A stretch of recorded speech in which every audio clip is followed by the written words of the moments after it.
Stuttgart, May 2009. Once again, Helmut Kohl was honoured for his part in achieving Germany's reunification. His long years in public service have earned Kohl a reputation as a fighter for his party and for power.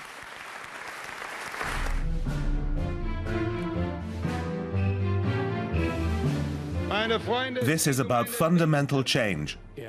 He was a born politician.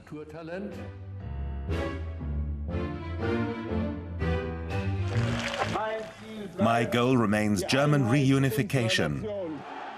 1989 was an amazing accomplishment.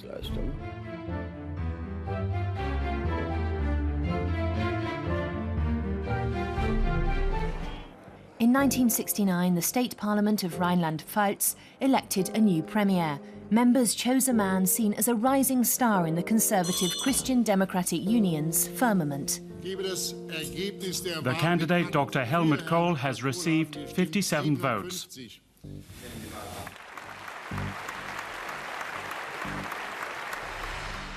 It was another chapter in Kohl's meteoric rise. By his early 30s, he was party leader in the state parliament. Now he was looking to unseat a member of his own party, CDU State Premier Peter Altmaier. Kohl positioned himself as a young, dynamic reformer. With iron determination, he worked his way to the top of a party known for its old boy network. After securing the post of state premier, Kohl filled his cabinet with the best minds he could find: industrialists, theologians, scientists. I met him for the first time as a student in Heidelberg. Kohl represented our generation. In a way, he was a young rebel. Germany's then youngest state premier represented a change in generation. He was modern, dynamic, a man of the people. And even though he rejected the student movement of the late 1960s, he did greatly modernize Rhineland-Pfalz. Helmut Kohl ushered in major reforms in that state. The young Helmut Kohl was a true liberal in the classic sense. He encouraged and engaged in debate. He was a captivating personality, and he cared about individuals. The old Helmut Kohl, and by that I mean after reunification, was very full of himself. As he aged, he grew increasingly inaccessible. Early in his political career, Kohl built his own network of close confidants, an inner circle that served him first in the State House in Mainz and later as German chancellor. He kept careful notes on political friends and foes, those who earned his favour and those who incurred his wrath. His principle was, if you fight on my side, I'll see that you get somewhere in politics. He had many close personal friends and developed an intensely loyal circle of advisors. So whenever a problem cropped up, this group informed him immediately. As state premier, Kohl methodically laid out his path to Germany's highest elected office. My role was to introduce him to the international stage. We planned out a series of targeted foreign policy trips. The first goal was for people to get to know him. The second was to get his feet wet, for him to gain experience in relations with international partners, for him to read and work his way in. I want to be the next chancellor.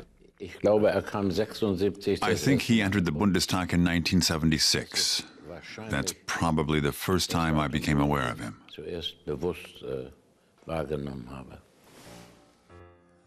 In the campaign ahead of the 1976 national elections, Chancellor Helmut Schmidt found himself squaring off with a determined challenger. Helmut Kohl, the upstart from Rhineland-Pfalz, threw down the gauntlet, going head-to-head with Schmidt. The Chancellor chose to ignore his new adversary, an attitude he's retained to this day. I think we met twice on TV talk shows. Schmidt's tactics were ignore, criticize, belittle.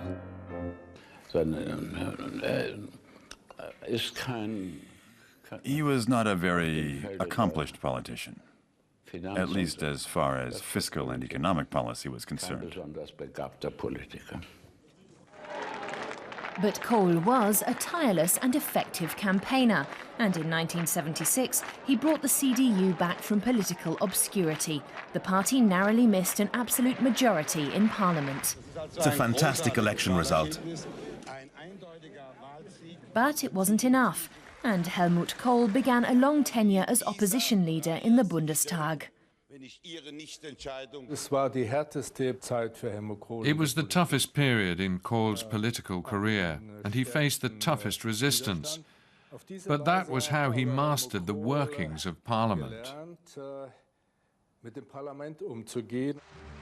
Kohl unexpectedly achieved his goal in October 1982. The smaller Free Democratic Party switched allegiances, handing a parliamentary majority to the CDU. It marked the end of Helmut Schmidt's chancellorship and the beginning of the Kohl era. I accept the result of the vote. After taking power through a vote of no confidence, Kohl engineered new elections in March of 1983. The CDU-FDP coalition won by a landslide. But his leadership was quickly put to the test. Kohl's government carried out plans his predecessor had put into place to station NATO mid-range nuclear missiles in West Germany. The decision was met by widespread protests. He kept faith with a decision that he actually had no part in formulating. And it wasn't a foregone conclusion. So it was a major accomplishment. And as the person he removed from power, I began to view him differently.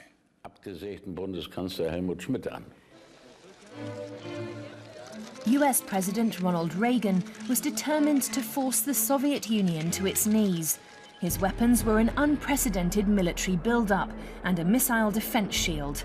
Relations between Moscow and Washington reached a new low. Relations between Moscow and Bonn were not much better. Some people think we got along like blood brothers from the very outset, that we were always close friends. But that's not the case.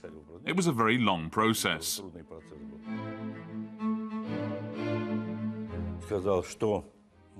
What I told him back then was this: all we hear from you is the German translation of what Washington is saying. Can't you think for yourselves? But Chancellor Kohl was a cold warrior in his own right. In a 1986 interview with the US magazine Newsweek, he made a statement that would have far-reaching consequences. He compared Gorbachev to Nazi propaganda minister Josef Goebbels. The quote stirred up a storm of controversy both at home and abroad, and Kohl put the blame on the press. It would be 2 more years before he and Gorbachev finally met in person, in October 1988 in Moscow. He was very well prepared to discuss a broad range of topics, but he also opened up his soul to me. He showed that Germans also have soul, not just the Russians. I liked him.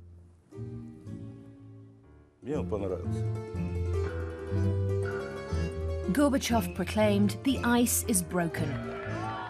Just a few months later, he travelled to West Germany, where an adoring public chanted "Gorby, Gorby." Their budding friendship was the start of a new era in German-Soviet relations.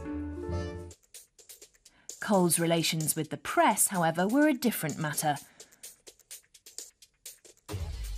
And as the years passed, they became more and more contentious.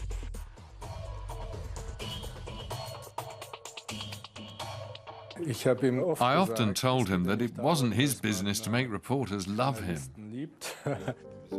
As a young politician, Kohl had made artful use of the media on his rise through the ranks.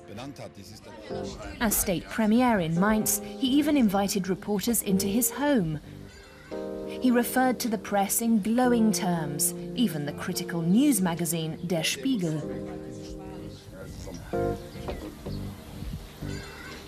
He would come to despise it. He wouldn't speak one-on-one with us. He never granted an exclusive interview with Der Spiegel. To be honest, I'd rather drink and dine with good friends than waste my time like that.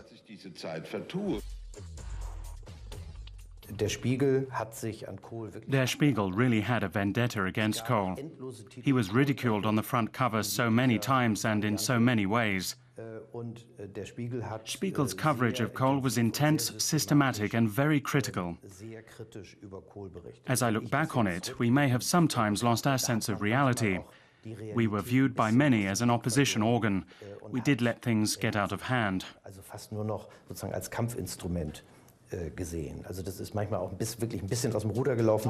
You were always like that and always will be. You'll never earn my respect.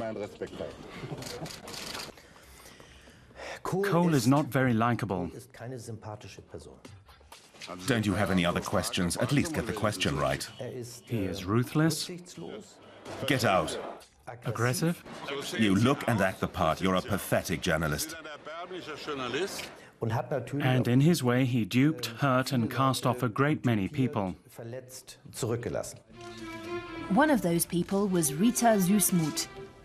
Kohl saw her as a political rival and sought to damn her with faint praise.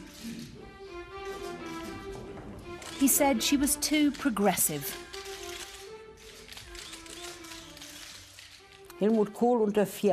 Privately, he made the impression of being broad-minded and liberal in the classic sense. On the other hand, he didn't want to be outflanked on the right. It was as if his arms were stretched wide open. Too wide, in my case. Kohl was a committed conservative. Even on vacation, he cultivated his reputation as a middle-class man of the people. Fringe groups had no place in his world. When AIDS became a major issue, he found it hard to deal with. You might recall he referred to it as a street disease. And then he handed the problem off to his health minister. And she went so far as to offer assistance to prostitutes in quitting their profession. He was livid. It was a move he felt had no place in his party. What would people think? He didn't really have much understanding for the modern aspects of life, and less understanding the longer he was in office. I'm sure it was different early on. Toward the late 1980s, the conservative Helmut Kohl began to come under pressure from within the party. His poll ratings dropped, and there was talk of his sitting out a term. There were rumblings from the rank and file. Lothar Späth, the once popular state premier of Baden-Württemberg, was among the leaders of the revolt. That was a battle he won. Like I always say, from a sporting perspective, he was simply better prepared. He was better networked, he was better organized, he stayed on top of things better, and he knew the party better than I did. Kohl's network came through for him again and took down Lothar Späth, who would no longer even be voted into the party presidium.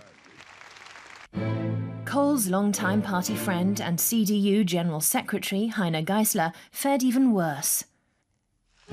He masterminded the revolt, having broken with Kohl months before. His political career was over in short order. Kohl washed his hands of him. Geisler has not spoken to, or even about Kohl, ever since.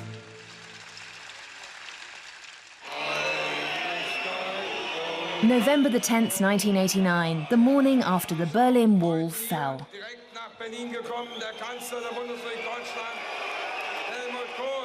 At a demonstration in West Berlin, Kohl took the stand. But the audience didn't want to hear what he had to say, especially not the younger, left-leaning ones, and they let him know it in whistles. But Kohl wasn't about to let them steal his moment in the spotlight. The situation could easily have spun out of control. Somehow, Kohl had to defuse it. I want to say that in this happy but difficult hour in the history of our nation, it's vital to keep a cool head and act sensibly.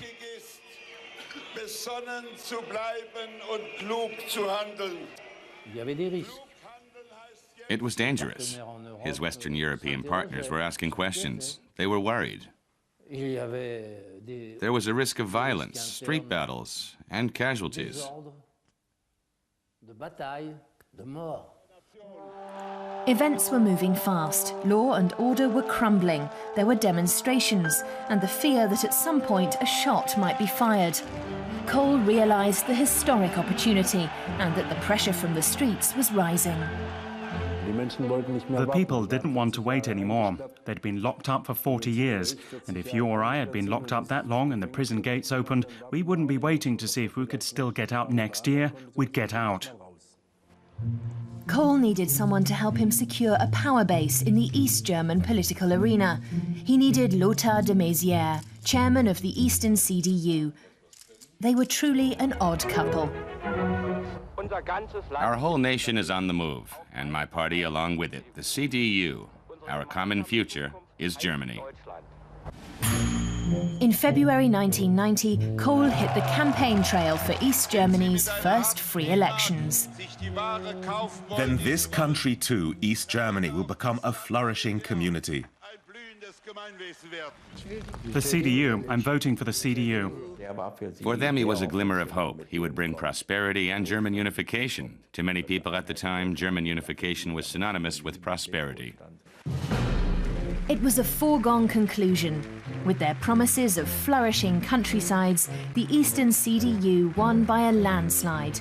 Lothar de Maizière became chairman of East Germany's Council of Ministers, and later Kohl's deputy. The two men were every bit as different as the two Germanys. In 1990, for example, I had quite a run-in with Kohl when I said, after Germany's reunification, the Republic would be more Eastern and more Protestant. He didn't want a different republic. He wanted the republic just the way it was. They gave the appearance of a united front, but they never became friends. It was up to Kohl to execute the complex diplomatic maneuvers needed for reunification.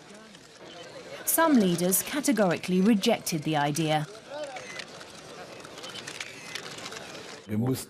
We had to discuss this question with 4 countries: the USA, France, Britain and the Soviet Union. Everything depended on that. The strongest resistance came from the Soviet side. Gorbachev felt he had been bypassed. Kohl had failed to inform him of his plan for reunification. At first, Gorbachev said no to reunification.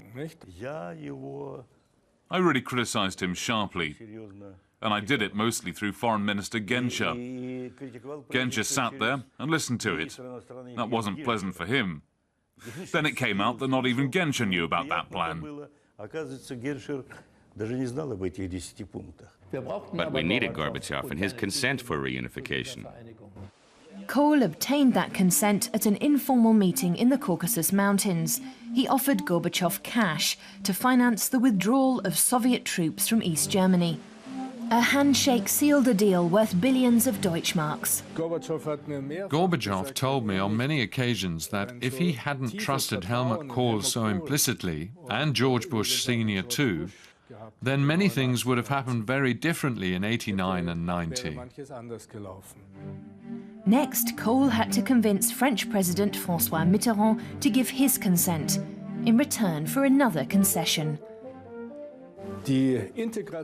Our integration into the European community and a strong NATO were his conditions for us to get the support of the West. Helmut Kohl knew to do the right thing at the right time, and he took the best advantage of this historic moment to start the process of reunification. That's his greatest achievement.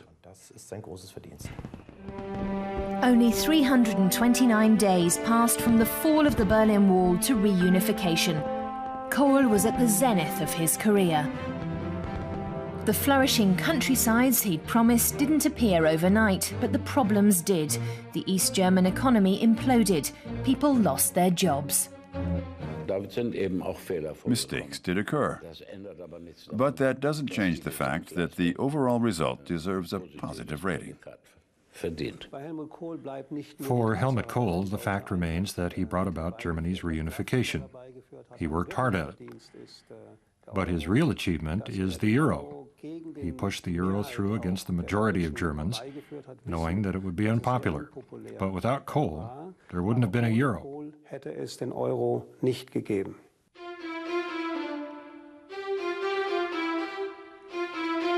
Observers wondered if Wolfgang Schäuble was to be Kohl's anointed successor. I was lucky enough to be one of his closest confidants. Kohl valued Schäuble. He was loyal, highly intelligent and thorough. Schäuble was always at Kohl's side when important decisions had to be made. He led the negotiations for the Reunification Treaty. In 1990, Schäuble survived an assassination attempt that left him bound to a wheelchair. Kohl was nearing the end of his term and had not publicly named a successor. He mentioned Schäuble in an interview at a CDU convention in 1997, but left it open. In the end, Kohl himself ran for yet another fifth term. Schäuble felt left out in the cold. When you talk about your being his successor, it doesn't help your chances of getting elected, and we saw the result in 1998. The CDU suffered the worst defeat in its over 50-year history. Observers pegged the defeat to the sense that after 16 years as chancellor, Helmut Kohl was simply unable to let go of power. He had remade the CDU, now he was only holding it down.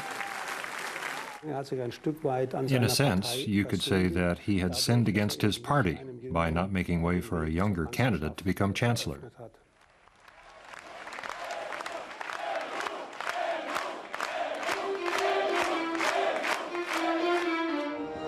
Some years later, in 2001, following a long, incurable illness, his wife, Hannelore, committed suicide. Soon Helmut Kohl was himself battling illness, as well as the stigma persisting from his last election debacle.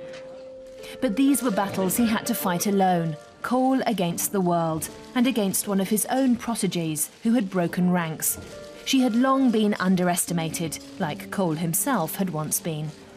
It was Kohl who had discovered her and brought her into his cabinet. She was called Kohl's Girl from the East. For about 7 years, Angela Merkel served as Kohl's Minister for Women and Youth.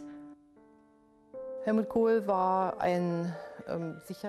Kohl was definitely a very strategically minded chancellor who looked far beyond the day's horizon.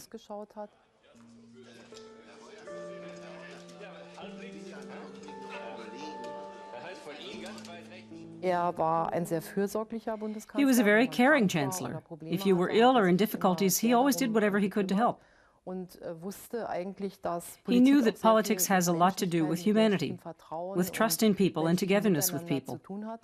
Ironically, it was a human failing that disappointed Kohl's fellow party members. In 1999, a scandal broke over illegal campaign contributions to the CDU and shadow accounts used to conceal them. Kohl consistently refused to reveal their sources. These donors entrusted me with this sum under the condition that they would not be named. I have no intention of naming their names because I gave my word. Kohl put his word of honor above the law and his party into a quandary. Merkel had to make a choice. It's about the CDU's credibility. Kohl's Girl publicly declared the end of the Kohl era. The CDU had to break with its grand old man. Today, Merkel has no regrets. It was a very difficult time for us, and that business wasn't at all easy for me. But I think it was necessary. And so the CDU can come to terms with that time and still have a decent relationship with Helmut Kohl. Shortly after the scandal broke, Helmut Kohl felt obliged to step down as honorary chairman of the CDU. To Helmut Kohl, the party was something like a substitute family, and the fact that he resigned as honorary chairman, against his will, of course, was a slander, an insult.